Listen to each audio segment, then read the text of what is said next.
What's up, everybody? This is Belva. I just wanted to come and bring a quick word of encouragement to you guys. I was just thinking about, a frame. And I thought about, there's all types of frames. And then I thought about, what makes the frame is what goes inside the frame. So that's a picture, a painted picture, a picture of self, a picture of family. And what made me think about the frame was I was at my sister's house one day, and it was this beautiful frame, and it said sisters, and I was like, ooh. But then when I looked, there was nothing inside. And I was like, ooh, I got the perfect picture to go in this frame. And so I was doing a study and in the book of Genesis, and God's creation, and how God started on the first day, the second day, the third day, the fourth day, fifth and sixth, and on the seventh day he rested.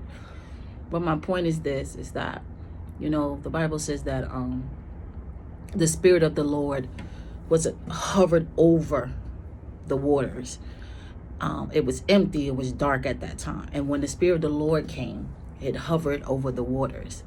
And then we know the story where he began to start to create the creations.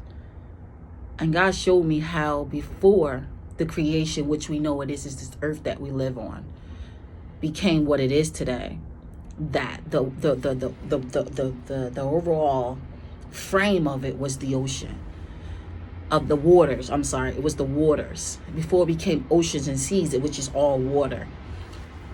And again, God showed me through that frame, his spirit, he began to speak what that frame of water would become.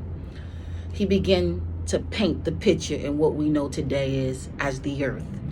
And so I challenge you today that your life is framed. It has purpose. There's meaning. But what happens is that we speak the wrong words out of our mouths.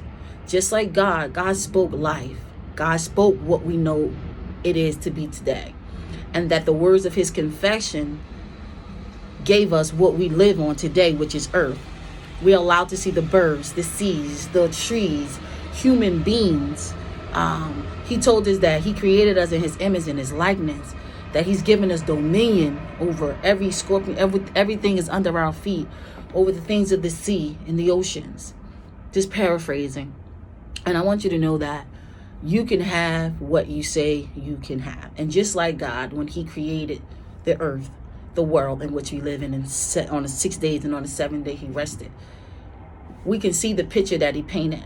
So what was once a frame became a picture. It became life. It became hope. It became inspiration. It became aspiration through the words that he confessed out of his mouth to us. And because the Bible said he spoke and God said. So when you say something, you say things in words and in deeds and in action. And to God be the glory. This is what we live in, what we call today the earth. So with that being said, what are you confessing out of your mouth? What picture are you putting in your frame? I want you to just, imagine what that picture would look like that you're thinking about, what you're believing God for, what you're even praying and asking God for. And keep making the right confessions out of your mouth. Get away from wrong confessions, because wrong confessions it's the reality of the picture that you see. It's the reality of the picture that you painted. And that's not the picture that God painted, but that's the picture that we paint when we speak the wrong things out of our mouth. So paint your picture. God bless you.